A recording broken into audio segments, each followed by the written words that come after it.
말씀의 제목 함께 따라합시다. 구원에 이르는 불굴의 믿음이 있습니까? 사순절이 시작되었습니다. 부활절 전까지 주일을 제외한 40일의 여정을 우리는 사순절이라고 합니다. 사순절은 다음과 같은 의미들이 있습니다. 먼저는 초대교회 때로부터 세례를 준비하는 기간으로서의 의미가 있습니다. 세례를 준비하며 예수 그리스도의 십자가와 그 죽음의 의미를 묵상하고 그 죽음과 부활에 동참하기 위한 경건의 준비 시간, 그래서 금식을 하기도 하고 교육과 훈련을 받으며 세례를 준비했었습니다. 초대교회 때부터 그랬습니다. 혹 여기 계신 여러분들 중에 아직 세례를 받지 못하신 분 계시다면 이번 부활절이 4월 20일입니다. 부활절까지 함께 저희와 세례 받을 준비를 하시고 이번 부활절에 놓치지 말고 꼭 세례 받으실 수 있기를 권면합니다. 사순절에는 두 번째 또 이런 의미가 있습니다. 바로 자기 성찰의 의미입니다. 이렇게 요약할 수 있겠습니다. 사순절은 예수님의 마지막 예루살렘 여행 및 그리스도의 순환과 죽음에서 보이는 자기 희생적 사랑, 하나님께서 당신을 다 우리를 위하여 내어놓으신 그 사랑을 기억하는 절기, 그래서 그 앞에서 우리의 죄를 참회하고 자기를 부인하는 어느 때보다 엄숙하고 경건한 예배와 삶의 실천을 행하는 바로 절기입니다. 또 하나의 의미로 확장될 수 있습니다. 그것은 용서와 화해의 기간으로서의 사순절입니다. 오늘 찬양대의 찬양에도 그 십자가의 기도의 가운데 하나님 화해와 용서를 구합니다 하는 기도의 제목, 찬양의 고백처럼 바로 예수님께서 십자가에 달려 돌아가시기 전 제자들의 발을 씻기실 때에 내가 너희에게 새 계명을 주노니 내가 너희를 사랑한 것 같이 너희도 서로 사랑하라 하신 그 말씀 때문에 우리가 그 사랑받았으니 우리도 가서 용서하고 화해하겠습니다. 바로 그것. 그래서 토마스 탈리라고 하는 신학자는 이 사순절의 절기를 참회자의 화해하는 기간이라고 말했습니다. 우리가 정말 그렇게 용서하고 사랑으로 화해하는 것이죠. 이것이 사순절의 전통적인 신학적 의미, 일반적인 신학적 의미라면 저는 여기에 오늘날 현대교회가 한 가지 더 의미를 가져야 된다고 생각합니다. 그것은 이 사순절이란 네 번째로 생명을 돌보는 기간이어야 된다. 예수님께서 십자가에서 죽으시고 부활하신 것은 우리를 구원하시기 위함인데 하나님께서 우리를 구원하신다라고 하는 것의 의미는 그저 나 혼자 개인적으로 구원 얻는 것, 사적인 구원만을 위해서 십자가에서 죽으신 것이 아니라 이 땅 가운데에 모든 만물이, 모든 피조물이 구원을 얻고 하나님 나라가 이루어지는 바로 이 구원을 위하여서 죽으셨으니 바로 교회에는 이 사순절 기간 동안에 공적인 의미, 그리스도인과 교회가 가져야 될 공적인 사명에 대해서 더욱더 깊이 생각해야 할 때라는 말입니다. 그래서 이웃과 사회, 자연과 환경까지 돌보는 일이 이때 있어야 합니다. 어려운 자 살피고 망가진 자연과 기후 문제, 환경 문제를 심각하게 생각해보는 기간이기도 합니다. 특별히 우리 주변에 자살 충동이 있으신 분들, 혹은 이런 일을 가정에서 겪으신 자살 유가족분들, 갈수록 심해지는 여러 종류의 중독에 빠져 있는 분들과 같이 그렇게 각별한 생명의 돌봄이 필요한 이들을 어느 때보다 더 관심 갖고 기도하고 할 수 있는 일을 찾아보는 바로 그때가 사순절이어야 합니다. 그런 의미로 여러분들에게 오늘 사순절 달력도 나눠드렸습니다. 말씀을 매일 묵상하실 뿐만 아니라 하루하루 매일 있는 실천 강령들을 여러분 한번 최선을 다하여 지켜보셔서 이 사순절이 그저 형식적으로 지나가는 또 한 번의 그저 이벤트가 아니라 정말 우리의 삶에 하나님께서 은혜의 큰 흔적을 남기시는 복된 사순절이 될 수 있기를 예수님의 이름으로 축원드립니다. 여러분, 얼마 전 훈련을 하던 공군 전투기가 정해진 훈련 장소가 아닌 엉뚱한 민가에 폭탄을 떨어뜨리는 오폭 사고가 있었습니다. 그 일로 민가가 큰 피해를 입고 군인과 민간인들이 여러 사람 중경상을 입는 무서운 사고가 있었습니다. 여러분도 아마 뉴스를 통해서 다 보셨을 겁니다. 아니, 어떻게 공군 전투기가 훈련 중에 이런 오폭 사고를, 그것도 민가에 폭탄을 떨어뜨리는 이 엄청난 일을 벌일 수 있었을까? 조사를 해보니 이유가 있었습니다. 그것은 그 전투기를 조정하던 조종사가 이 폭탄을 투하해야 될 목표 지점, 그 좌표, 위치 좌표를 입력하는데 그 좌표를 잘못 입력했었기 때문이라는 이유가 밝혀졌습니다. 그것도 여러 좌표 숫자 중에 단 한 개의 숫자를 잘못 입력함으로 벌어진 사고였습니다. 좌표를 잘못 찍으니 그 작은 실수가 목표점을 벗어나 큰 사고의 원인이 된 것이죠. 저는 이 기사를 보면서 생각했습니다. 그렇지, 우리의 신앙생활도 그럴 수 있겠구나 했습니다. 우리의 신앙생활도 좌표 잘못 찍으면, 목표가 잘못되면 큰 사고 나는 겁니다. 우리가 걷는 신앙의 여정, 믿음 생활의 좌표, 그 목표, 그것이 무엇일까? 사도 바울은 빌립보서 3장에서 자신은 표대를 향하여 나아간다 했습니다. 그리고 그 표대가 무엇인지도 분명히 밝히지요. 다름 아닌 바로 예수 그리스도이십니다.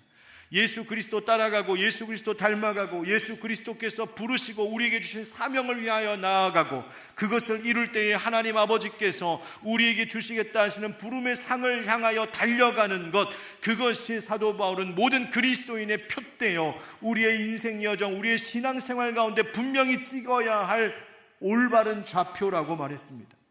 그 표대를 엉뚱한 곳에 둘 때, 예수님이 아닌 다른 것에다가 내 신앙생활, 내 인생의 좌표를 찍을 때에 우리의 신앙생활에는 큰 오폭사고가 날 수 있습니다. 올해 기도하면서 하나님, 올해 사순절 우리 하늘빛 광성교회 가족들과 함께 어떤 말씀 함께 붙잡고 이 사순절을 보내야겠습니까? 기도하며 구했습니다. 하나님 주신 말씀이 바로 빌립보서 2장 5절입니다. 우리 같이 한번 읽어봅시다. 시작. 너희 안에 이 마음을 품으라. 곧 그리스도 예수의 마음이니. 아멘. 너무나 잘 아시는 말씀일 겁니다. 그런데 어느 때보다도 이 가장 기본적인 말씀으로 다시 돌아와야 할 때가 바로 이때가 아닌가 싶습니다. 바울이 여기서 말하는 그 마음이란 단순한 생각이나 감정, 기분을 두고 하는 말이 아닙니다. 이것은 예수님과 같은 태도, 예수님과 같은 마음, 예수님과 같은 삶의 방식을 가지라는 뜻이었습니다. 그래서 영어 성경 중에는 이 마음이라고 하는 단어를 그냥 mind라는 단어가 아닌 attitude라고 하는 단어로 번역하는 성경도 있습니다. 여러분, attitude가 무엇인가요? 그 말의 뜻은 마음가짐일 뿐만 아니라 몸가짐, 태도, 자세를 의미하는 것입니다. 우리가 사회생활할 때, 직장생활할 때, 대인관계 맺을 때 사람의 애티튜드가, 그 자세, 그 몸가짐, 마음가짐, 태도가 중요하다고 늘 강조하지 않습니까? 바로 우리가 가져야 될 삶의 애티튜드 무엇이냐? 바로 예수님과 같은 태도를 가져야 된다는 겁니다. 그래서 현대인의 성경은 아예 이 말을 그렇게 번역했습니다. 여러분 보시는 현수막 왼쪽에 있는 글귀가 바로 그 성경 구절입니다. 한번 저를 따라 하실까요? 그리스도 예수님과 같은 태도를 가지십시오. 바로 이것이 우리의 신앙생활, 우리의 인생 여정, 우리의 일상생활의 좌표가 되어야 된다고 말하는 것입니다. 사랑하는 성도 여러분, 이 사순절 어떤 의미로 보내시겠습니까? 우리의 인생 좌표, 우리의 신앙생활의 표대가 혹 어긋나 있거나 잘못 입력되었던 것 있다면 그것을 수정하여 오로지 예수 그리스도와 같은 마음, 예수 그리스도와 같은 태도로 살아가는 것, 바로 그것이 내 신앙생활의 좌표요, 표대인 줄 알고 그것을 위하여서 살아갈 때에 하나님께서 이 사순절 우리를 새롭게 하시고 더 낫게 하시는 은혜 베풀어 주실 줄 믿습니다. 이러한 사순절의 의미를 기억하면서 오늘 본문 말씀을 함께 생각해 보려고 합니다. 사도 바울이 로마서 총 16장으로 되어 있는 로마서를 통하여서 우리에게 말하고자 하는 것을 두 가지로 요약하면 이것입니다. 하나는 구원이란 인간의 공로나 행위로 얻을 수 있는 것이 아니라 오직 예수 그리스도를 믿는 믿음으로만 구원을 얻을 수 있다는 것입니다. 여러분 믿으십니까? 동의하십니까? 두 번째 이야기하는 것은 그렇게 해서 구원을 얻은 자들, 그렇게 하나님의 자녀된 그리스도인들은 그렇기 때문에 그 은혜 받은 자답게 복음에 합당하게 그렇게 거룩한 삶을, 생시를 그렇게 살아가야 된다고 강조하고 그것이 무엇인지를 말하고 있는 것이 로마서입니다. 따라서 로마서의 모든 교리를 한마디로 말하자면 오직 예수 그리스도를 믿는 믿음으로만 의롭게 된다. 그래서 그것을 한자어로 이신칭의 혹은 이신득의라고 말하는 겁니다. 오직 믿음으로만 의로움을 얻을 수 있고 칭해질 수 있고 오직 믿음으로만 이 의롭다, 그 의로움을 득할 수 있다, 얻을 수 있다 말하는 것이죠. 바로 그 이신칭의의 교리를 설명하는 중에 바울이 오늘 이 본문, 우리 함께 읽은 본문의 말씀을 주고 있는 겁니다. 그 가운데 8절 말씀을 보십시오. 그러면 무엇을 말하느냐? 말씀이 내게 가까워 내 입에 있으며 네 마음에 있다 하였으니 곧 우리가 전파하는 믿음의 말씀이라. 아멘. 말씀이 너에게 가까이 있다, 이런 표현을 씁니다. 이 말은 바울이 처음으로 쓴 말이 아니라 사실은 신명기 30장에 있는 말씀을 그대로 인용하고 있는 말씀입니다. 신명기 30장 14절부터 16절의 말씀이 이렇습니다. 오직 그 말씀이 네게 매우 가까워서 네 입에 있으며 네 마음에 있은즉 네가 이를 행할 수 있느니라. 보라, 내가 오늘 생명과 복과 사망과 화를 네 앞에 두었나니 곧 내가 오늘 네게 명령하여 네 하나님 여호와를 사랑하고 그 모든 길로 행하며 그의 명령과 규례와 법도를 지키라 하는 것이라. 그리하면 네가 생존하며 번성할 것이요 또 네 하나님 여호와께서 네가 가서 차지할 땅에서 네게 복을 주실 것임이니라. 아멘. 하나님께서 신명기를 보니까 하나님께서 모세를 통하여 이제 가나안 땅에 들어가게 될 이스라엘 백성에게 말씀하시는 것입니다. 너희가 이제 하나님이 약속하신 그 땅을 들어가 차지하게 될 것인데 너희가 그 땅 들어가면 정말 복을 받기를 원한다. 내가 너에게 복 주기를 원한다. 하나님 말씀하시는 거예요. 그런데 그 복을 누리려면 너희가 그 땅에서 사는 동안에 선택을 잘하면서 살아야 된다 말씀하십니다. 결정을 잘 내려야 된다. 너희의 애티튜드, 너희의 마음가짐, 몸가짐, 너희의 태도를 잘 선택해야 된다라고 말씀하십니다. 왜? 너희들 앞에 두 가지가 있다는 겁니다. 하나는 생명과 복이요, 하나는 사망과 화라고 말씀하십니다. 이 생명과 복으로 가는 길을 선택하며 살 것인지 화와 사망으로 가는 길을 선택하며 살 것인지 결정하라는 겁니다. 너의 애티튜드를 결정하라는 것입니다. 여러분, 무엇을 원하십니까? 목사님, 저는 죽었다 깨나도 저는 사망과 화의 길을 가겠습니다 하는 분 한번 여기서 물구나무를 서보시죠. 아무도 없으시죠? 우리는 모두가 생명과 복 얻기를 원합니다. 여러분, 그렇다면 어떻게 해야 된다고 말하십니까? 어렵지 않다 하십니다. 내가 너에게 명하는 말씀대로 살며 지키라고 하십니다. 그 말씀을 강조하시기 위하여 이렇게 말씀하시는 거예요. 하나님이 주시는 그 말씀이 아주 어려운 말씀, 사람의 능력을 훨씬 초월하여서 인간으로서는 도저히 행할 수 없는 그런 명령이 아니라 너희가 얼마든지 순종하며 행할 수 있는 것이라는 사실을 강조하기 위하여 이런 표현을 쓴 겁니다. 말씀이 가까워 네 입에 있다. 말씀이 네 마음에 있다. 바로 그 앞에 있다는 거예요. 사도 바울이 이 구절을 인용하여서 구원이 무엇인지를 우리에게 설명합니다. 도대체 이 말씀, 우리 안에, 우리의 입에, 우리의 마음에 있다는 그 말씀이 뭘까? 예수님이 이 땅에 오셔서 복음을 전하신 신약시대에는 바로 그 말씀이란, 곧 바울이 지금 전파하고 있는 믿음의 말씀, 바로 예수 그리스도의 복음이라고 설명하고 있는 겁니다. 구원의 복된 소식, 우리가 구원을 얻어서 사망과 화를 피하고 영원한 생명과 복을 얻을 수 있는 그 길을 택하며 그 길로 결정지어 나아가는 것은 마치 아주 멀리 있거나 아주 높은 곳에 있어서 도무지 인간의 손이 닿지 않는 그런 너무나 어려운 과제가 아니라 우리가 얼마든지 할 수 있는, 얼마든지 취할 수 있는 은혜의 선물이라고 말하고 있습니다. 자, 그렇다면 도대체 그 말씀은 무엇이고 우리는 어떻게 해야 구원을 받는다고 말합니까? 여러분, 먼저 구원의 의미를 우리는 다시 한번 되새겨 보아야 합니다. 바울은 구원의 의미를 오늘 10절에 이렇게 설명하려고 합니다. 사람이 마음으로 믿어 의에 이르고 믿음으로 시인하여 구원에 이르느니라. 아멘. 여러분, 이 구원이라고 하는 말을 설명하기 위하여 그 앞에 먼저 같은 의미의 다른 표현을 쓰고 있습니다. 그것이 뭐냐면 의에 이른다라는 말이에요. 여러분, 이 의에 이른다라고 하는 표현이 뭘까? 그 말의 본래 뜻은 하나님과 올바른 관계에 놓이는 것을 이야기합니다. 하나님과 올바른 관계, 그것이 의롭게 된다는 것입니다. 의에 이른다. 그래서 공동번역은 아예 번역하기를 믿어, 마음으로 믿어 하나님과 올바른 관계에 놓이게 되고 라고 번역합니다.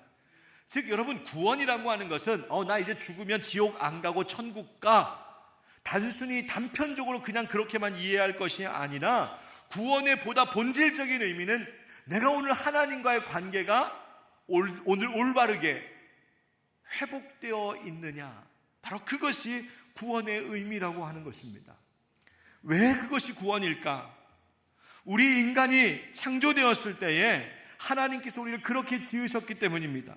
본래 하나님과 교제하고 하나님과 연결되어 있고 하나님과 동행할 때에 우리는 만족하며 참 행복을 누릴 수 있는 존재로 하나님의 형상대로 우리를 지으셨습니다.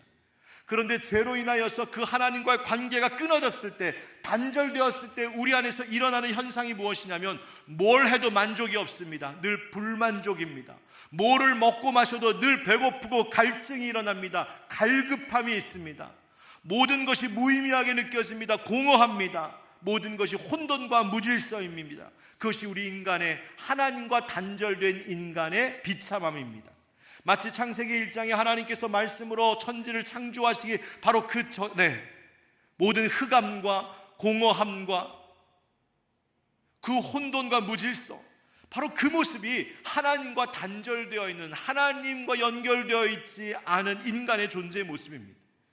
그런데 그 존재가 다시 하나님과 관계에 회복이 있을 때에 우리는 만족하게 되고 풍성함과 부요함을 알게 되고 인생의 의미를 찾게 되고 삶의 모든 생활이 조화롭게 되고 질서 있게 되고 진정한 의미의 평안과 행복을 누리게 되는 것이죠. 바로 그것이 구원입니다. 하나님과 올바른 관계를 맺는 것. 또한 이것이 중요한 이유는 바로 그럴 때에 모든 선한 것의 원천이 되시는 하나님께로부터 그 선한 것을 공급받을 수 있게 되기 때문입니다. 마치 예를 들면 이런 거죠. 여러분, 큰 저수지에 좋은 물이 많이 담겨 있다고 한번 상상해 봅시다. 그 물이 내게 필요합니다. 그러나 그 저수지에 물이 잔뜩 담겨 있다고 해서 당장 그것이 우리 집 물이 되는 게 아닙니다. 내가 집에서 그 물을 쓸 수 있으려면 저수지로부터 우리 집까지 끌어오는 파이프든 수로든 그 뭔가 연결이 있어야 합니다. 그런데 만약에 그 연결되는 파이프가 어긋났거나 망가졌거나 끊어져 있다면 아무리 저수지에 풍성한 물이 있어도 여러분 그거 얻을 수 없지 않겠습니까? 하나님과의 관계 회복이란 바로 그것입니다. 그 망가진, 끊어진 파이프를 다시 온전히 보수하는 겁니다. 하나님과 연결되는 것입니다. 그래서 하나님께로부터 하나님 안에 있는 모든 좋은 것들을 다시 공급받음으로 내 삶 가운데 영육의 진정한 평안을 누리는 것, 만족을 누리는 것, 그리고 영원한 나라, 하나님 나라의 소망을 갖고 살아가는 것, 그것이 구원을 얻는 것이죠. 그렇다면 여러분, 이 구원을 얻기 위해서 우리는 무엇이 필요할까? 오늘 바울은 두 가지를 믿고 고백해야 된다고 합니다. 바로 우리의 믿음 생활, 우리의 신앙 생활의 좌표를 다시 한번 재조정하고 그 좌표를 찍는 시간입니다. 이 두 가지가 뭘까? 9절과 10절에 바울은 이렇게 말합니다. 네가 만일 네 입으로 예수를 주로 시인하며 또 하나님께서 그를 죽은 자 가운데서 살리신 것을 네 마음에 믿으면 구원을 받으리라. 사람이 마음으로 믿어 의에 이르고 입으로 시인하여 구원에 이르느니라. 아멘. 어떤 고백이 필요한가? 첫 번째 따라하겠습니다. 예수님이 주이십니다. 여기서 바울이 말하는 주라고 하는 것은 헬라어로 퀴리오스라고 하는 단어인데요, 바울 당시 퀴리오스라고 하는 단어는 로마의 황제를 부를 때 쓰거나 아니면 헬라의 여러 잡다한 신들을 부를 때 쓰던 호칭이었습니다. 또 히브리 성경, 유대인들에게는 이 히브리 성경을 헬라어로 번역할 때에 여호와 혹은 야훼라고 하는 말을 뭘로, 어떤 헬라어로 번역할까 할 때에 퀴리오스로 번역하기도 했습니다. 따라서 예수님이 주, 예수님이 나의 퀴리오스이십니다 라고 고백하는 것은 무슨 말이냐면 예수님이 나의 황제이십니다. 예수님이 나의 참된 신이십니다. 예수님만이 유일한 분이시며 예수님이 여호와 하나님과 동등하신 하나님이십니다 라고 고백하는 것입니다. 오늘 우리가 이런 말을 하는 것, 교회에서 이런 말 하는 것 너무 쉬운 이야기이지만 초대교회 당시에 이 고백은 위험천만한 고백이었습니다. 왜냐하면 로마 제국 당시 로마의 황제는 스스로를 신격화하며 그 황제를 신으로 숭배하게 했습니다. 이것은 단지 종교적인 것이 아니라 바로 로마 제국을 다스리기 위한 정치적 수단이었습니다. 그래서 로마 제국에 속한 모든 사람들은 그 로마의 황제의 신상 앞에 엎드려 절하며 그를 숭상해야 됐죠. 그런데 그리스도인이 그것을 거부하는 것입니다. 아니요, 나는 로마 황제가 나의 퀴리오스가 아니라 나의 퀴리오스는 오직 예수 그리스도뿐이십니다. 나의 황제는 예수님이십니다. 나의 신은 예수님뿐이십니다 라고 지금 고백하겠다는 것입니다. 그것은 당시 제국의 기존 체제와 정치적 질서를 거부하고 무시하고 파괴하겠다는 것과 매 한 가지로 들리는 말이었습니다. 그러니 로마 사람들의 눈에 볼 때 이들은 심각한 범죄자들이요, 국가 체제를 흔들려고 하는 위험한 집단으로 오인받을 그런 이유가 되었던 것이죠. 그래서 당시에 그리스도인들은 사회 참여를 할 수가 없었고 일반적인 경제활동도 할 수 없었고 마침내는 결국 끌려가 핍박당하고 사자의 밥이 되고 화형틀에 매일 수밖에 없었던 것입니다. 유대인들의 입장에서도 이것은 편치 않은 고백입니다. 왜? 유대교인들은 오직 여호와만이 하나님이시라고 고백하는 사람들. 그런데 십자가에 처형당한 저 젊은 예수라는 사람이 우리가 믿는 여호와 하나님과 동등한 하나님이라고 말한다고 있을 수 없는 일. 그래서 그리스도인들은 그들에게 이단으로 취급되었고 당장이라도 잡아다가 없애야 할 대상들이었습니다. 이와 같은 목숨을 걸어야 하는 상황과 환경, 나의 많은 것들을 포기해야 되는 상황임에도 불구하고 분명히 바울은 말합니다. 구원을 얻으려면 너의 마음속에 예수님이 나의 퀴리오스, 예수님이 나의 주라고 하는 고백이 필요하다. 두 번째 고백이 무엇이냐 하면 바로 이것입니다. 예수님이 하나님께서 죽은 자 가운데서 살리신 분, 다시 말해 하나님의 아들이심을 고백해야 된다는 것입니다. 예수님의 십자가 고난과 죽으심이 사실일 뿐 아니라 바로 내 죄를 위하여서 죽으셨다. 예수님이 죽음을 이기시고 부활하심으로 바로 그분이 나의 생명의 주인, 생명의 공급자, 나의 구원자, 나의 승리자이시다. 그러니 내 삶의 모든 소망은 예수님께, 내 인생의 모든 것을 기대하며 의지할 분은 하나님의 아들이신 예수님뿐이라고 고백하며 사는 것이죠. 여러분, 이 두 가지 사실에 대해서 여러분도 믿고 동일하게 고백하십니까? 아멘. 그런데 여기서 정말 중요한 것은 이것을 내 마음에 믿으면 구원을 받는다는 것입니다. 마음에 믿으면. 뒤에 물론 네 입으로 시인한다라고 하는 표현도 있습니다. 그런데 이 말은 마음은 하나도 믿지 않는데 그냥 입술로만 앵무새처럼 따라하라는 거 따라 읽고 그냥 말하면 구원 얻는다? 그거 아닙니다. 마음에 믿는 바가 입술로 고백되는 것을 이야기하는 겁니다. 바울이 여기서 사용한 마음이라고 하는 헬라어 단어는 가르디아라고 하는 단어인데, 이 단어, 이 마음이라고 하는 것은 그냥 감정, 기분 그런 것이 아니라 우리의 내적인 본성을 의미하는 겁니다. 어떤 일을 선택하고 결정짓는 책임의 자리를 뜻하는 것이 바로 마음입니다. 너희 앞에 생명과 복의 길이 있고 사망과 화의 길이 있는데 무엇을 선택할 것인지, 어떤 길로 갈 것을 선택하고 결정할 것인지 바로 가르디아, 그 마음의 결정을 내리는 것입니다. 따라서 우리의 가르디아는 어쩌면 예수 그리스도를 믿지 않는 불신앙의 선택을 내리는 자리가 될 수도 있고 예수님을 믿는 신앙의 선택을 내리는 자리가 될 수도 있습니다. 너는 어떤 결정을 갖고 살겠느냐고 묻는 것입니다.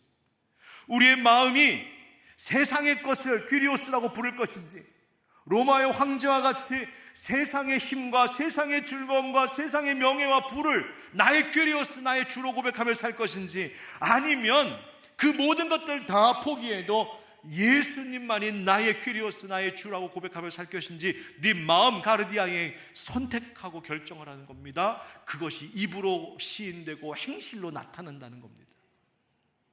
따라서 믿음으로 얻는 구원을 얻기 위한 그 믿음이란 그냥 말로만 나 예수 믿어요, 나 교회 다녀요, 그것 가지고 되는 것이 아니란 말입니다.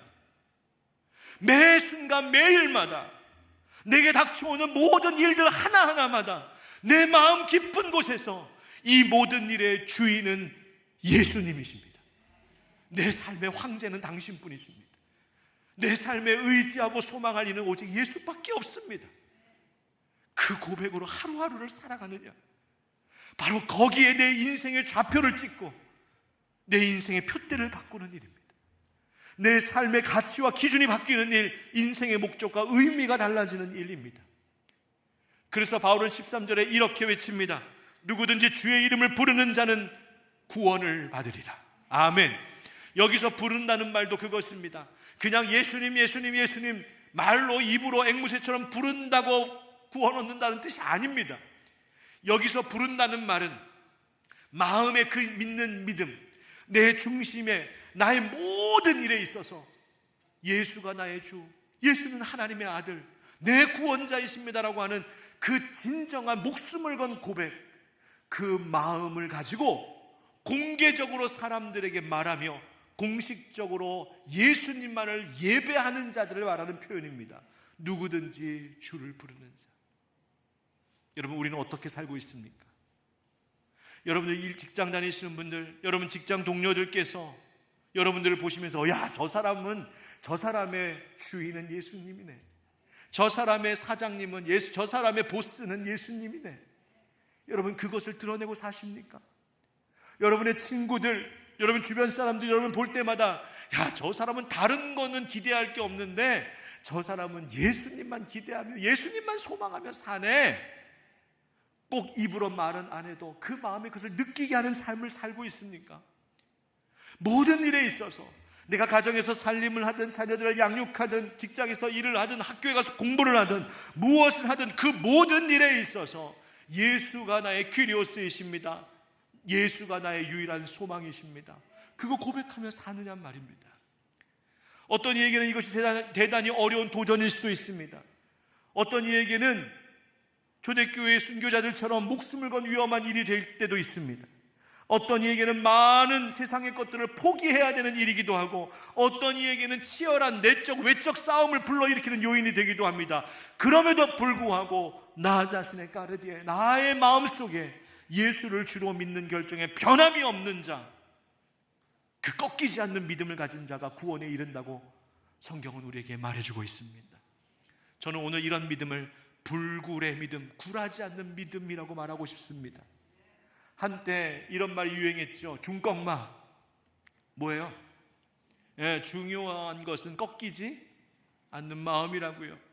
여러분, 그런데 꺾이지 않는 것도 중요하지만 더 중요한 게 뭔지 아십니까? 그 마음이 무엇이냐가 중요한 것입니다. 로마의 황제를 세상의 명예와 부와 세상의 즐거움이 나의 kyrios라고 여기며 살아가는 그 마음은 얼마든지 꺾여야 합니다. 그러나 어떤 환경과 상황 속에서도 내 마음 속에 아닙니다, 예수님만 나의 주인이시고 예수님만 나의 소망입니다 라고 하는 그 마음이 있다면 그 마음은 꺾이지 말아야 합니다. 우리가 앞서 불렀던 찬양에서처럼 주 예수보다도 귀한 것은 없네, 유혹과 핍박이 몰려와도 주 섬기는 내 마음 변치 못해. 여러분, 정말 우린 그렇게 살아가고 있습니까? 환경과 시험과 유혹 앞에서 꺾이지 않는 믿음이십니까? 여러분, 지금 사회에서 우리를 바라볼 때 우리의 믿음은 어떤 모습일까요?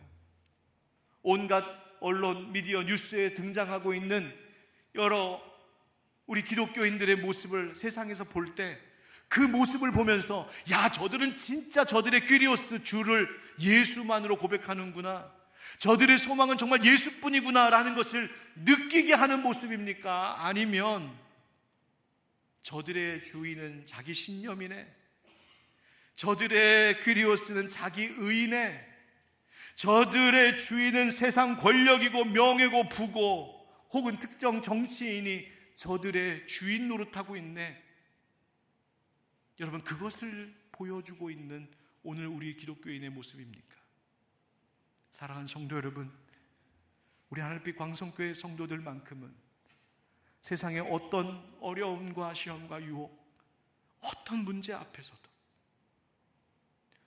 예수만이 나의 주, 예수만이 나의 소망이라고 하는 이 진실한 믿음의 고백에 굴함이 없기를 예수 그리스도의 이름으로 축복합니다.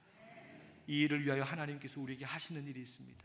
14절 15절에 그런즉 그들이 믿지 아니하는 일을 어찌 부르리요, 듣지도 못한 일을 어찌 믿으리요, 전파하는 자가 없이 어찌 들으리요, 보내심을 받지 아니하였으면 어찌 전파하리요, 기록된 바 아름답도다 좋은 소식을 전하는 자들의 발이요 함과 같으니라. 아멘. 이 믿음의 말씀을 주시기 위하여 하나님은 때마다 하나님의 사람들을 보내셨습니다. 말씀을 전하라고. 구약시대에 수많은 선지자들을 보냈습니다. 그런데 유대인들은 그들의 말을 듣지 않고 오히려 폭행하고 죽였습니다. 예수님 보내셨습니다. 예수님 십자가에 처형했습니다. 사도들을 보냈습니다. 사도들도 잡아다가 죽였습니다. 들으려 하지 않았습니다. 이 시대는 어떨까요? 오늘날에 하나님께서는 목회자들, 설교자들을 보내어 우리에게 그 말씀을 보내주시기, 듣게 하시기도 하시고, 때로는 교사들과 전도자들을 통하여서 그 믿음의 말씀, 복음을 듣게 하시는데, 과연 우리는 그 말을 얼마나 잘 듣고 그 말씀으로 불굴의 믿음을 다시 북돋고 있을까요? 여러분, 이번 세 번 말씀 집회가 저는 우리 안에 이 불굴의 믿음을 다시 한번 새롭게 하는 기회가 되도록 하나님이 주신 축복의 찬스라고 믿습니다. 귀한 강사 목사님을 우리에게 보내십니다. 좋은 소식을 전하라고. 목사님 오셔서 말씀 전하는 거 하나하나 다름 아니라 어떤 환경, 북한과 같은 그 기가 막힌 상황 속에서도 믿음의 마음을 꺾지 않는 자들의 소식을 이제 이 3일 동안 우리에게 전해 주실 텐데, 여러분, 그 말씀 앞에 우리가 엎드리고 그 말씀을 사모하고 그 말씀으로 우리의 마음을 새롭게 해야 하지 않겠습니까? 이 한 주간 그냥 시간 되면 와야지 하지 마시고 매일매일 기도로 준비하십시오. 하나님께서 은혜 주시기를, 성령님께서 나를 다스려 주시기를, 말씀으로 인하여 내 안에 있는 그 믿음이 정말 흐리멍텅한 연약한 믿음 아니라 불굴의 믿음이 될 수 있게 달라고 우리 함께 기도로 준비하는 이 한 주가 되기를 예수님의 이름으로 축원드립니다. 아멘.